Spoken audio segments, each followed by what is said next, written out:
You're listening to Live Wild Radio, the part-time adventure podcast.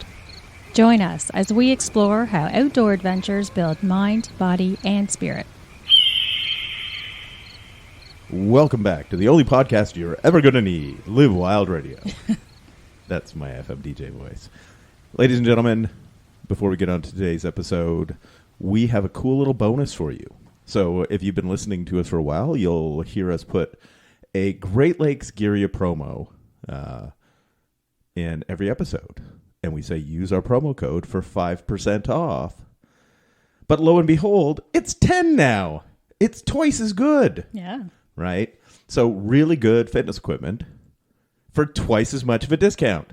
So if you need kettlebells, and if you don't know you need them, because one kettlebell can be everything you need to get in great shape. But if that's the case, why do we own over a dozen of them? Winston's obsessed with double kettlebell swings and stuff. Cleans and presses and squats. But hey, it's paying off. Performance is there. Yeah. But not only can you get your kettlebells, you can get your chin-up bars. Yeah, and your mace. They got all the maces and clubs. Dumbbells. And they're one of the only ones, if you want ridiculous kettlebells, they have kettlebells up to 206 pounds. Are you aiming for that? No, it's stupid. Especially doubles. What's your highest? You're about 72? 70 pounds. And, like he's got me swinging at 62? Oh, yeah, but I remember the other day I had you I didn't tell you which one it was, and I had you swinging the 32 kilo. Yeah, I noticed it. Yeah. But you did it. Yeah, I didn't like it. I'm like, that's clearly too much. It's not too much. Yeah. You're strong enough. I'm just weak. You're weak in your I'm mind. lazy. Yeah, I'm lazy. That's what it is. Yeah, because I am stronger. But anyways, 10% discount. Go to Great Lakes Gearia.com and save some money. Using promo code LIVEWILD. That's the big ticket. That's right. Almost forgot that. That's the most important part. Yeah. And on the fitness note, today's episode, we are doing the New Year's resolution now, because a number of reasons. Reason number one, if you go into the holidays with a fitness habit made already and a plan, you're much more likely to come out of the holidays not as much hating yourself for being all out of shape and flabby. Right? Because if you've already got it built into your schedule, you've got it built around the eating. And so you can still enjoy yourself and already go into the new year with momentum fitness-wise. Yeah, and that's massive because nobody likes that feeling after the holidays. And it's usually what kickstarts anything in the New Year's. But start it now. Yes. It'll save you probably a couple good pounds. Yeah. Like think of it as preventative medicine. We have a whole theory on that. Yeah.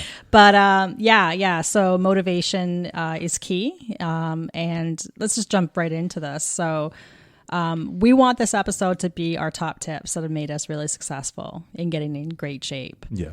Shape, fitness, size, all that. So, and so it's interesting because Winston and I have two different perspectives on this. Mine is motivation's key. Right? It's all about the feels. It's all about my environment. And everything's got to be fine-tuned for it to work for me. And I know that about myself. And I don't think I'm the only one. No, you're probably not. Because I run into that where, as a coach, putting programs together that I guarantee work is not a problem. Right? If I could guarantee you did it. Yeah. That's the thing, right?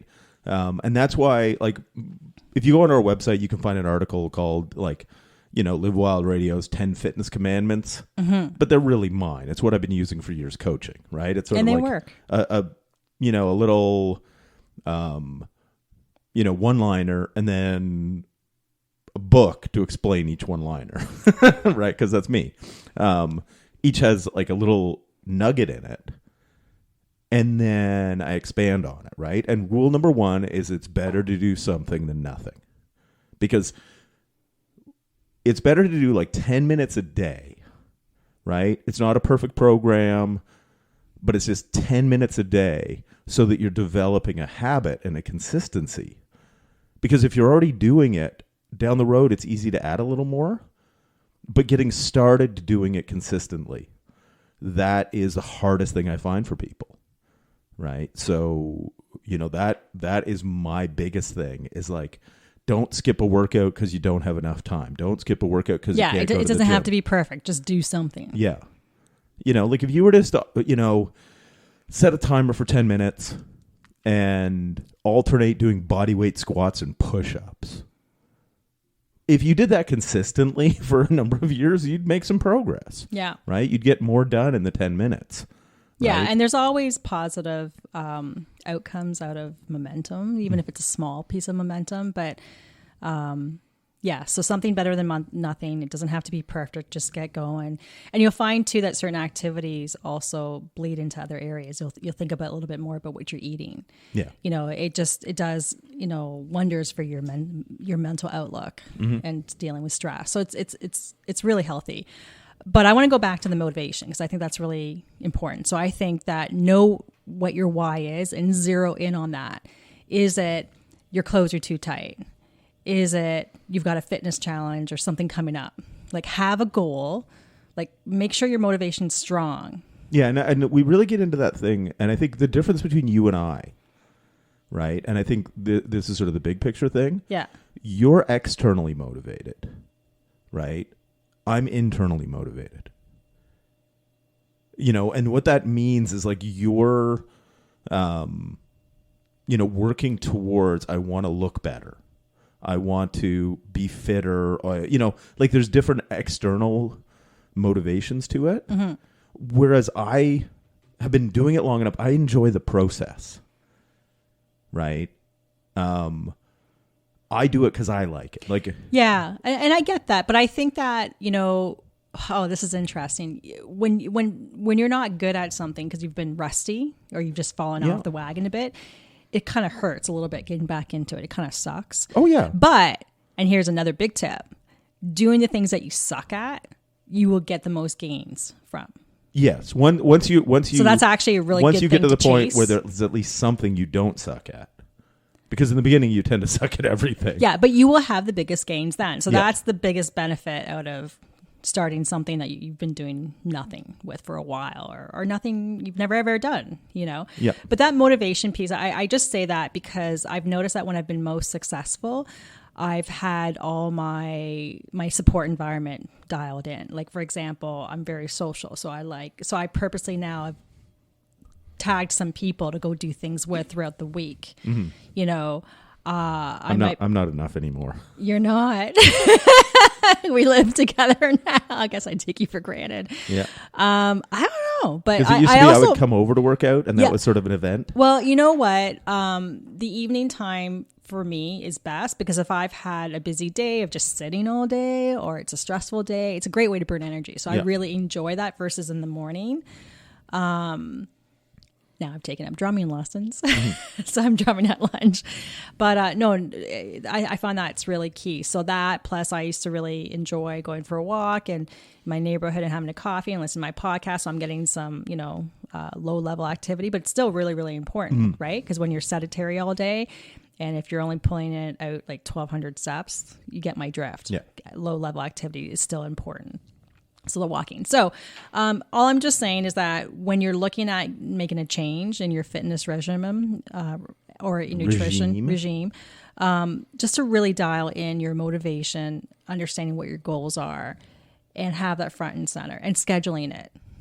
That's another big tip. Scheduling is huge. Yeah, and we all have a computer with a calendar thing in our pocket that has a free scheduling calendar thing in it. Right? Like, use your damn phone, people. Just like I use climbing apps on my phone. I use bike trail apps like the Trail Forks app on my phone. I use interval timers on my phone. I have like a Google Doc, which I can look up on my phone with my workouts that I've done, created on it. So our phone can be a very powerful fitness tool. And basically, when you're talking about motivation, we also need to discuss the concept of discipline, right? Because discipline picks up where motivation leaves off. Yeah. Because you're going to have days you're not motivated. And that's why doing something is better than nothing. Yeah. Attitude is key. Yeah. Consistency, right? And, learning that it's a process, right? Treat your health. And really, when you were talking about fitness, in the short term, we're talking about what you look like in your underpants, how well you perform at athletic feats, all that kind of thing. But long term, we're talking about your health, right? And treat your health as important as your job. You don't have to spend as much time on it every day, right? But think of it as that if you did a job that you only showed up once a week, and when you were there, you put a half-assed effort in, don't expect to get promoted. You know what I mean? Yeah. Don't expect the outcomes you're after, right? We understand when it comes to work, like our careers or our job that we get paid for, we understand putting in the effort, right? Well, take that same mindset and apply it to your own health. Because for anybody that's listening that has had periods where their health has been compromised, they will know the most important thing you have is health. Right? It is. Yeah. Health is the foundation of everything else on top of which we do. If you don't have a problem immediately, then we tend to take it for granted. Right? A lot of times, though, we don't know that we have a problem until you test it. For example, ask a 40-year-old or 30-year-old to go on the monkey bars. See how good that feels. Yeah, and they can't go do a cartwheel. Some people are afraid of biking all of a sudden because they haven't done it in years. Yeah. So, a lot of people just don't know. And it's actually when you exercise and put your body through different movements that you start to learn and go, oh, this isn't so good. But then it's great signal and gift, really. Yeah. To alert you of an issue that you need to work on. Yeah, because one of the little things I always use is training is testing and testing is training, right? So anytime you train, you're testing yourself as well. You're seeing, like maybe you're doing a Turkish get-up, yeah, and your hip feels wonky. Well, it's a test. Yeah. In addition to being physical exercise, like a training modality to get you stronger and more mobile, it also points stuff out to you. And the same thing is that, like, if you do a fitness test, well, it gets your heart rate up.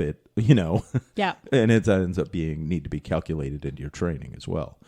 And I think one of the things when we talk about the health thing,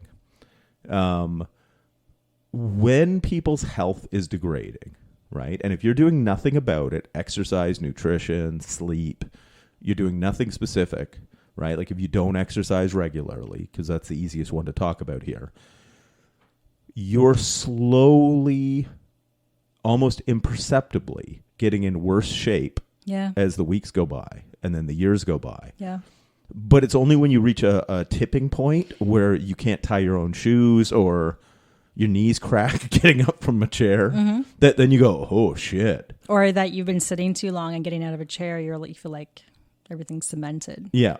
It's like you've got to do this like unkinking, Oh, yeah. You're kind of like the Tin Man in Wizard of Oz, right? Pretty Like much. all your joints need lubrication. Yeah, because you need to move more. Yeah. So one of the things, like somebody might, let's say you're in your 30s. You don't exercise that often. Maybe, you do some active things, but you don't, quote unquote, train, in any sort of systematic way. You may run into the thing where you're slowly eroding, right? Because as we age, we're going to, if you don't do a lot to stop it. Right. Pretty much at the age of 30, you start to decline, correct? Yep. Yeah. But the thing is that if you're in any kind of athletic culture, right? And I don't mean like the main big culture, in our country or society or anything, but I mean, you belong to a bike club or you your go lifestyle. What you'll see is people who are in their 60s, 70s, 80s still ripping it up, right? Because we've all heard the thing, use it or lose it. Yeah. They just didn't stop using it. And I've seen circumstances where my mother, for example, overcame, was a cancer survivor and was in the hospital for at least a month. So you can imagine being bedridden, what that does to you. And I saw her go through physiotherapy, and she came out of there better than she did going in because of the constant exercise that they did every day. Yeah. And that is so true. So for people who are in a situation, they're like, and they feel like they have lost hope or they'll never be in better shape. I would say that's untrue. They can get back there. It just takes time, but you can do it. So there's hope. And it doesn't have to be this is the bonus you run into is if you are right now, you would consider yourself untrained or out of shape. It doesn't take much per session to be enough stimulus to improve your fitness. Like this is one of the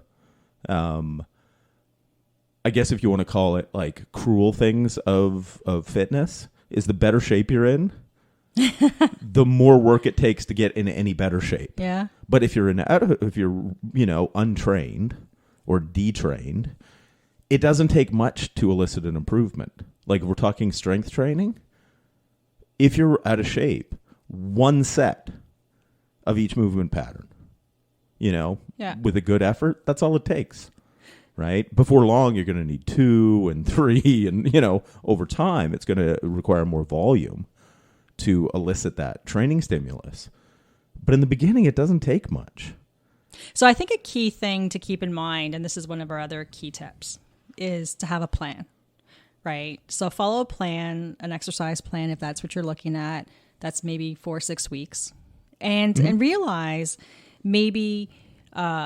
realize that a plan shouldn't be maximal effort every training session. No. Because when I first started training in the gym, that's what I thought it was. Is that what you were trying to achieve, right? And you're not. It's actually working below that, working different angles of fitness, of strength training. It could be more about volume one day. It could be the next day higher weights, less volume. You're doing different things to your body, right? And creating different stimulus. So follow a plan. And you can look at, and if you're looking at efficiency, we've talked about it before, things like doing exercises every minute on the minute. Yeah. Right. And where you might be doing a couple of exercises, strength and something ballistic. So you've got a bit of cardio element in there. So you might say we'll talk about kettlebell swings, maybe 10 kettlebell swings, right? And maybe 3 push-ups, whatever. Doing 2 different completely different exercises so you're not exhausting your muscle from one muscle group. Yeah, I mean, you just alternate that. Right. Like that's exactly the workout you did yesterday. It was actually, wasn't it? Kettlebell swings and push-ups. Yeah, but whether you do it every minute on the minute or every 30 seconds, the point is that you're adding a slower, you're not allowing as much recovery, right? So now you're creating a condition of cardio exercise as well. Yeah. So you can do a lot in 20, 30 minutes yeah. of that kind of exercise, for example. That's a different kind of plan. We have these on our website. We talk about them in other episodes. But, because sometimes people walk into it like, what do I do? And they want to see, and you want a plan that has progression, right? So whether it's every week you do more reps, or you increase your weights, or you follow your heart rate, right, to determine, is my body ready to do more? For example, once I hit 140 beats per minute, I wouldn't proceed with the next exercise, right, until I would get back down to 125. And my movements, my exercise had to be really good. Yeah. Okay. So it wasn't so much of doing it every minute on the minute. It was more about when I hit when my heart rate exceeded a certain rate, then I'd dial it back. Yeah. And basically with what Catherine's talking about, it's auto-regulated training. It's kind of an advanced concept, but your rest periods between your exercises, like we're supersetting 2 exercises and having heart rate dictate when you go again. So it's not just, I think I'm feeling good enough, I'll go again, right? Because we can get into a chasing the clock kind of mentality with that. Yeah. It's like last time I got this much done, so I want to get more done. Whereas with this, as you get fitter and stronger, your heart rate won't go as high as quickly and it'll come down quicker. So you naturally because the workout she did was 5 kettlebell swings and then 3 push-ups. and alternate that until her heart rate got up to 140. And then at that point, she would just go again with another set when her heart rate was down to 125. Yeah, my kettlebell was, 62 pounds? Yeah. Just put in perspective. And it was very funny because the last time I did it, I think I did 24 sets in total. Yeah. And yesterday I only did 20. Yeah. I felt really tired yesterday. Yeah, and so it auto-regulates. If you're having a good day, you'll get more in. If you're having a bad day, you'll get a little bit less. Yeah. But over time, you'll get, you'll gradually build up more density in that time period because you're fitter. But I have found with every program that you've done for me, every plan, that I've hit the targets if not exceeded them. Yeah. Of doing more, lifting more. Right. Yeah. So that's been fun. So it's a great way to keep things fresh. And you want to mix things up every 4 to 6 weeks. Note that your last week of a program, or you may, you should do a deload, which is where you work less. Yeah. And you could do it 2 different ways, which is whatever you did the last week of a program, cut it down and just have an easy week. Or you can start your next program with what we'd call an intro or feeder week. And so you're starting your next program real easy. So it still deloads your body. Like, it's not very hard. Your body can recover. Right. But it lets you practice the things you're doing in your next one. As opposed, that's a good idea. So there's different ways of doing. Yeah. And what will happen is when you take that week of a lighter load of fitness and training, your body will recover enough that you'll be that much better. Yeah. If you were to go back to that last program that you did, you'd notice a big improvement. Yeah. So I have found working with plans really quite successful on our website and in our podcasts. We've outlined them in the show notes. So check that out or reach out to us if you want to know more. But another big tip that I really like when it comes to fitness and nutrition and just overall is intermittent fasting. Mm-hmm. Yeah. It's been really good to do a couple of things, actually. The obvious is less calories in a day, right? So, if you have heartier lunches and dinners and you're still looking to lose weight, it's helpful for that. Mm-hmm. But I'll let you talk about the other reason for intermittent fasting. It's a fun little process in your body called autophagy. So when you fast, and basically it's somewhere around 12 or 16 hours without food. So let's say you had dinner at 8 p.m., and then you don't eat again till noon the next day. That's 16 hours, right? And what happens is, your body gets into a fat-burning mode because you've gone all night with no food, right? So you wake up, you're in a fat-burning mode. Your body's running mainly on stored fats. So you're extending that out rather than having breakfast right away. But autophagy is the process where your body eats up junk proteins. It's house cleaning. But if we're shoveling food in our face all the time, it's hard for it to do that process. Because it's hard to clean and build at the same time, store and get rid of junk. And when we've eaten, we're in a storing mode. So by extending that fasting window, which we all do when we go to bed, right? We all fast. That's why we call it break fast in the morning. What we're allowing for is both an easing of your gastrointestinal system. You're giving your gut a break, right? It's not just having to digest and process food all the time. But you're allowing the natural cellular cleaning process to do its job, And the plus is another thing that really contributes to autophagy is exercise. Because exercise kind of kickstarts a lot of those same processes that fasting does. Okay. So if you're doing both together, you're creating a healthier environment in your body for cleaning out old junk cells. Yeah, and for folks that might be watching Chris Hemsworth's Limitless show by National Geographic, so it's a 5-episode show. And he talks about longevity, essentially, things that you can do to really improve the health and well-being of your life and the longevity of it. And he talked about fasting, and basically he did a 4-day fast with Dr. Peter Attia. And you've done this before. And I didn't know that. He's done 3 and 4 days, but basically it's that they felt that around the 3-day mark, you could do some incredible changes of resetting in your body and cleaning up all the bad cells in your body, essentially.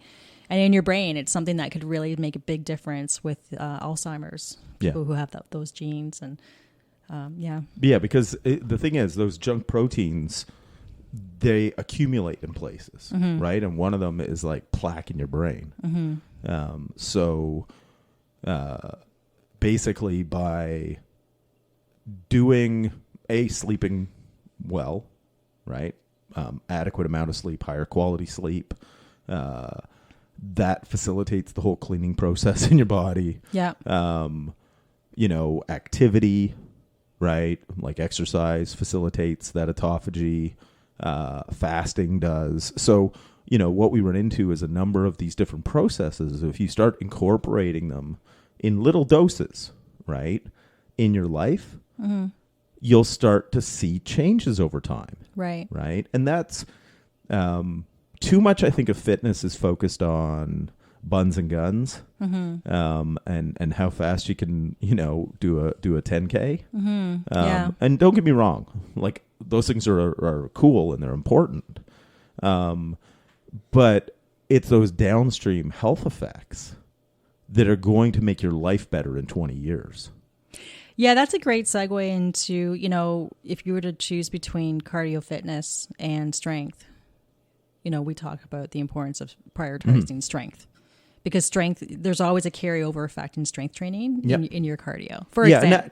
First, I'm going to bring it up. I think you're making a false dichotomy. Okay. Because I think you need both. Right. But if you were to start with one over the other. It's strength is training. My point. Because sometimes people are overwhelmed. And a lot of people default to doing cardio first. Like when you go to a gym, you see all the running machines, all the stair climbers. Everybody's on. They consider that to be exercise, and they think they're getting strength out of it. And they are getting a little bit, but it's not as. There's better benefits, bigger, I think. Yes, and it all comes into think of it as like an investment. If you have, let's say, an hour and a half a week to invest, then 3 30-minute weight training or strength training sessions are going to do more for you than 3 30-minute cardio sessions. Because if you structure your strength training correctly, and do supersets or circuits, right? There's a cardiovascular benefit there because you're keeping your heart rate elevated to an extent, right? Because you're not taking super long breaks in between exercises. But you're also getting a lot of strength training in that half hour, right? Like if you look at the workout you and I did yesterday, you did 30 minutes of swings and push-ups. I did 30 minutes of kettlebell clean and press and kettlebell front squats. And my heart rate got up, for the whole 30 minutes. As much as it would doing like an easy cardio session, like an aerobic session. But I also took a pair of 62-pound kettlebells and put them over my head 36 times and front squatted them 36 times in half an hour. Right? So you run into the thing where that adds up. Yeah, I think that's where the magic comes. Is when you do these supersets under constrained times. Yeah, because it's the most time efficient way to train. It really is. To hit a bunch of different fitness parameters or attributes. You're stronger, you're faster, you're fitter in just 3 workouts a week or 4 workouts a week. And we're also a big fan of not using machines, but I guess free weights, whether it be kettlebells or whatever. Barbells, dumbbells. Because you're going through a movement pattern, especially when it's not just a static movement pattern as it would be at a machine. Yeah. Right? Where it's always in the same position. Well, because your body has to stabilize. Because the reality is we don't move that way. Right? So whether you're doing, rear stepping lunges, or you're doing a Turkish get up, or you're going through that full complex movement that you'll start to pick out where your weaknesses are. Yeah. Yeah. Which I really love. Yeah. Well, and it's one of those things, like if you, all you can do is machines, do it. Right. It sort of goes back to rule number one, because when we're talking about free weights versus machines, or cardio versus strength, again, now we're starting to look at what is optimal, right? To get your most bang for your buck. Yeah. And that's where I just want to make that distinction where we're not any form of movement, is a step in the right direction. Right. So what we want to do is get people in that mindset where, they're understanding what you get out of each type of training. Right. And then it's like, okay, I can do 6 sessions a week. Mm-hmm.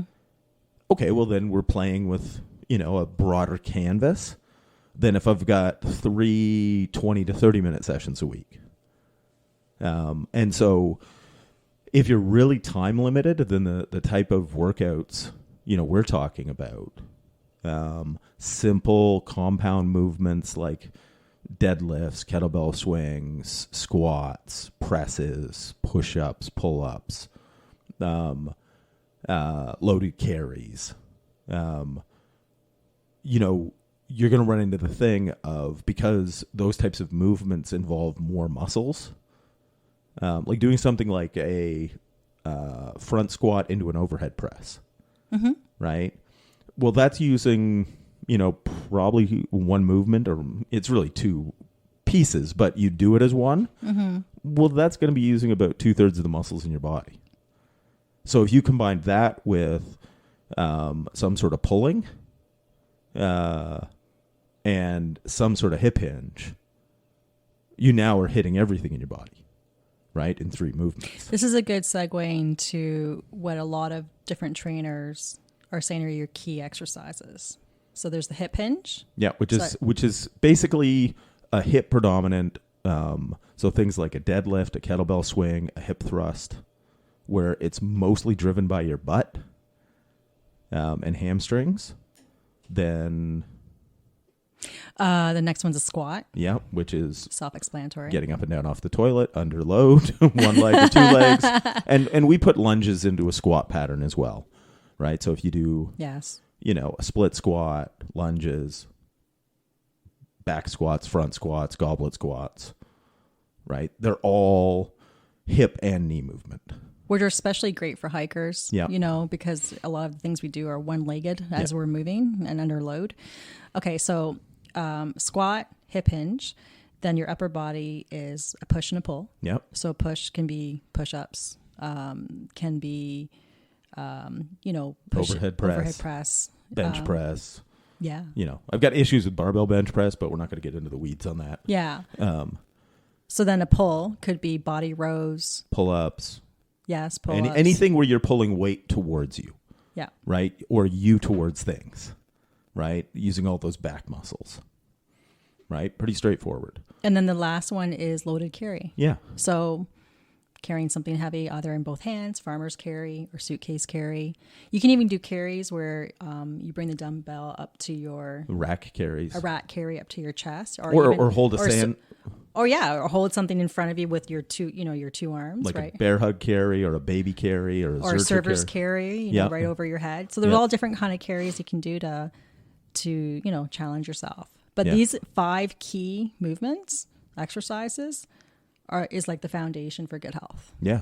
Good strength training. Because if you do one of each of those, right, do a couple sets each. Like there's a whole program by Dan John, right? Easy Strength. It's, 10 reps of each movement, right? So it could be 1 set of 10, 2 sets of 5, 3 sets of 3, 5 days a week. And it's called Easy Strength because, it's quick, easy. When you reach the point where the weight you're using is easy, add weight. and stick with it until that's easy again, and then add weight. And you will gain noticeable improvement in your strength. And you'll be like, oh my God, this is too easy. Like it's a 15-minute. And it's almost boring. You got to watch that. You got to be disciplined to keep doing it. He's got a program called Easy Strength for Fat Loss. It's because your easy strength workout takes about 15 minutes. And then you immediately put on a weighted vest, and the rest of an hour, you go walk for 45 minutes. Yeah. Right? And he's got like little 3-pound hand weights. And a loaded vest. Yeah. And you get the heart rate of running without running. Right? You know, and so it's one of these things like for somebody who wants to lose weight, aside from obviously the caloric thing of, you know, that's sort of a separate issue to deal with, but just from an exercise modality, well, there you go. Going back to the weighted vests, which is called ruck marching. Yeah, or you can do it with a weighted backpack too. Yeah. So, and you've said in the past that you can get 80%, is it 80% of the gains of running, the benefits of running that you can get in doing that? Yeah, without any impact on the joints. Exactly. So people who have issues, hate running, or they want to try something different, go hiking, right? And have issues with their knees like I do, or ankles, whatever. This is a great way. And it's actually quite honestly better for you. And I've used it to train for backpacking. And I remember I went up to 40 pounds so that when I went backpacking with 60 or whatever, it was nothing. Yeah, because your backpack weighs 35. Yeah. So it felt easy. So it was, and it was nothing to it. It's interesting that, and as you said, when you don't use it, you lose it. I've seen that on 2 accounts. So backpacking, right? Because I'm back to my weighted vest and I only have 10 pounds now because I notice it. Yeah. And let's even go further back. I probably walk right now when I'm sitting on my butt all day, 2,000 steps a day. It's really bad. Yeah. So I got to get back out there. And so when I do walk, I notice it. Even last year when I was living in a house with no stairs for a whole year, and all of a sudden I was at somebody's house going downstairs, my knees hurt. I'm like, what is this? And it was clearly that whole case of if you don't use it, you lose it. So I had to do a couple strength training exercises for a week. And then living here at the house with the stairs, I had to dial in on some things, but I got it back. Yeah. But yeah, it's the same thing, with loaded carries. You got to get back into that. And it's so important. So it's actually a twofer, both for weight, loaded carries and fat loss, but also getting in more steps. So I like that. I like finding things that achieve multiple objectives. Yeah. Well, that's sort of one of the things that I like with, there's what you could do. Like there's the optimal plan. Like if you had unlimited time, unlimited money, right? And then there is the, minimum effective dose to elicit noticeable change. Because I'm a big one for that 80-20 rule. 20% of the things you do will get 80% of your gains. And the key is figuring out what that 20% is. And, the last few years, I've really, like a lot of my own training has really been focused on minimalism, right? And like, your workouts are like 30, on average, 30 minutes. Yeah. And how many days a week? 4 days a week? 4 days a week. And you've had massive gains from this, aside from your nutrition as well. Yeah. But massive gains from the training. On average, like when I'm at work, so 5 days a week, I'm like 15,000 steps a day. And what do you encourage to be a good amount a day to target? 10? 10's perfectly fine. Yeah. Right. If you were to substitute some of like 10,000 with a bike ride, that's fine too. Yeah. But it's sort of that just middle movement, just easy, regular movement. Which is still really important. Yeah. Yeah. Like that's just the foundation. Yeah. Because again, you don't use it, you will lose it. And then I think it's one of those things where if you're getting your 3 to 4 strength training sessions in a week, then I think the thing to add is steady state cardio, right? Riding a bike, long weighted walks. When I say long, like 45 minutes to an hour. a couple times a week. Like the optimal, I think, is 3 hours per week. So as much of that as you can get in. And so when you say steady state cardio, you're talking about heart rate at what percentage? I like the MAF tone method. So take your 180 minus your age is the top end. And then take 10 beats off that as the low end. So that's the window you're aiming for. So I'm 51, but I'll say 50 for the easy math. Top end is 130, bottom is 120. Okay. Right? So that's the window when you're doing sort of your steady state cardio that I try to stay in. If you go a few beats up or a few beats down because it's an easier section or you're going downhill or uphill, it's not like you're going to explode, right? Like don't get too dogmatic about it. But, in a perfect world, 3 hours of steady state. So get as close to that as you can. And then one interval session where do a set of Tabata intervals like sprints or some hill climbs or some hill sprints or something that really cranks up your heart rate to 80 to 90% of your max. Like 20-second efforts. And with a fair bit of recovery. Or the Tabata 2010s if you're limited on time. Things like that, once or twice a week, right? It teaches your body how to tolerate lactic acid, right? And works to increase your VO2 max, but it's not something you want to do that often. Yeah. It's really hard on the system and it takes a lot to recover from. So think of it as like the dose is in the poison or the poison's in the dose. Too much of it isn't good for you, right? It can be really hard on your body and it'll affect all your other training. But a little bit just adds that little spice. Yeah. And so if you get 3 to 4 days of your 5' strength training movements, patterns, 3 hours of steady state cardio and 1 session of intervals, right? That is as close to a optimal plan as you can get, for just general health and fitness. And you'll be good at everything. You'll feel great and you'll see the improvements. Yeah. Yeah. And if you're ever in a situation where you're looking to improve, and say it's when you're actually doing something sport specific, whether it be mountain biking or rock climbing or whatever that sport is, we suggest training with people who are better than you. Yeah. Right. Go play with them. Yeah. You're on a Not bike. too often, because when you're with people who are better than you, you'll tend to be working super hard because you want to keep up. Yeah. So you don't want to do that every session because you'll burn yourself out. But like one session like that a week is fucking magic, right? You'll find that you have places you can go that you didn't know you had. Well, you're always pushing me and I'm always telling you off. And then you ask me, how was that? And you're like, oh, it was okay. I'm lazy. Yeah. I'm afraid to admit that. And that's what I gotta, You're just coming to that realization? No. Okay, good. That's why I build all these other elements into it to make me want to come out, right? Let's talk about recovery because I've learned a few tricks that have surprised me, actually. So aside from getting adequate sleep, which should at least be 8 hours. Yeah.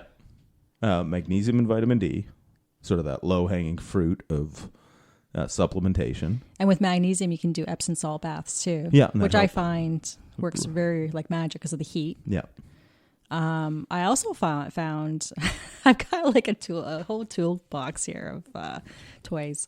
We got a teeter inversion table. Yeah. So you lie on it and hang upside down by and your that's ankles. been fantastic for my knees. Well, the thing I find magic is hanging from both ends. Oh, right, because we hang from the ceiling with our pull-up bar. Yeah. Right. So you hang one way and we hang the other way. Like, so you hang from your hands, which is great for your shoulders. And your neck. Right. And then you hang from your ankles, which is great for your spine. But you really feel it in your ankles and your knees and your hips. Yeah, and your lower back. Because there's more upper body weight. Right. Whereas I find the hanging from the pull-up bar is better for my upper back because there's more weight hanging below that. And I've had issues where my knees were just super swollen. My one was anyways. And just doing that along with a little bit of stretching. Stretching's huge, by the way. Yeah. Huge. Again, if you have any joint issues, and your muscles get really tight, they might torque your joints in a certain way. And then you're getting manifests as pain. Yeah. And people don't want to do things. So first, when you're in pain, your nervous system will downregulate the amount of force your muscles can generate. So being in pain literally makes you weaker. So even if you're tough, it's hard to work through to the same level you were when you were pain-free because your body won't let you. Right? So that's point number one. But number two, it's like when you're in pain, you're like, you baby yourself. Right? You're very gingerly about what you do. So it's always that kind of thing of developing a practice, and this can be with outside people like massage therapists, osteopaths, chiropractor, like whatever you need, right? Because we've all found different things that have been helpful, right? Like the Tim Tam Theragun, hanging, stretching, foam rollers, KT. Kinesiology tape. Massive. That's been interesting. Like I find the original strength resets, like the head nods and rocking. I find that as a morning routine. Yeah, that does magic for my back. And my knees and my hips and it's basically, look up original strength, Tim Anderson's original strength, but I lie on my belly and raise and lower my head like a baby would. Then I get up on all fours and I rock back and forth like a baby would. I literally crawl around on hands and knees. We got a padded floor in the basement. Roll around. And then I roll around. Yeah, as babies would. Yeah. And because you're articulating your spine and your hips and shoulders, it gets everything feeling good. Yeah. Right? And like if you spend like a minute on each thing, right? It's 4 minutes. Like magic. Yeah. Yeah. So these things, essentially what you're trying to do is downrate your nervous system. Yeah. Right? Downregulate your nervous system. So it's helped tremendously at times when you don't want to move and, sets everything behind. Whereas if you could just spend a little time in some self-care, it's really, really quite good for you. Yeah. And so the whole point of this whole episode is get started now. Even if it's like go for a walk. Do some push-ups. Even if you got to do push-ups on your knees or on the stairs, like, we're meeting you wherever you are, right? Like if you're like an elite level athlete, well, you probably already have a coach, but if you're like somebody who's pretty fit, you might be able to take something from this and just incorporate, right? Maybe recovery, maybe, idea about the supersets, what have you. But for most people who are just struggling, where it's like they know they should do stuff, but it's like fitting it in and what's the most important, right? It's just that, and even the idea of like, listen, if I can't work out for an hour, like it's not worth it, right? Like it's not worth the trouble, if I can't do it. Yeah. Like bullshit, like 15 minutes, 10 minutes. Yeah. Because literally, I'm making some of the best progress in my life. Right now, on the program I'm on, 2 20-minute workouts and 2 30-minute workouts a week. Plus lots of walking and, all that stuff.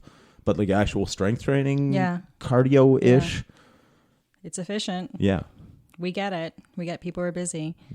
But all those movement snacks throughout the day are so good for you, especially if you're sedentary. Yeah. Right? Like even just like body weight squats. Yeah. If you're working at a desk, like if you're at home, like put a kettlebell next to your desk and do a set of swings every time you get up. Right? You'll accumulate 100 swings a day. Yeah. That adds up. Yeah. And you're going to have a great looking ass.